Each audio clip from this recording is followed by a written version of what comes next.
अस्सलाम वालेकुम all my friends. मेरा नाम नुमान खालिद है और ये मेरा बिल्ला है, इसका नाम है कोको।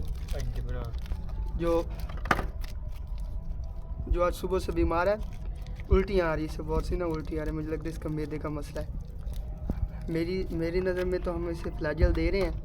अगर आप लोगों के ज़हन में कोई और मेडिसिन हो तो प्लीज़ कमेंट्स में बता देना। अब हम इसे फ्लैजल दे रहे हैं।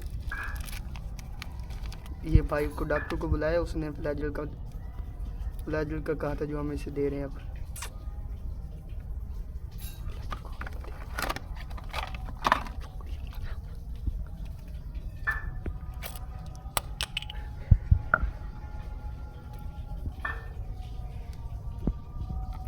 अगर फ्लैजल के बगैर कोई और मेडिसिन हो तो बता देना प्लीज़ कमेंट्स में, ताकि हम वो इसे दें, वो जल्दी आराम आए इसे।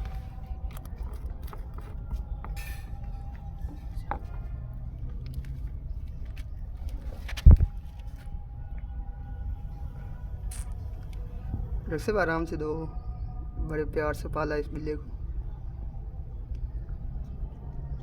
ये क्या हो रहा है? ये देखें,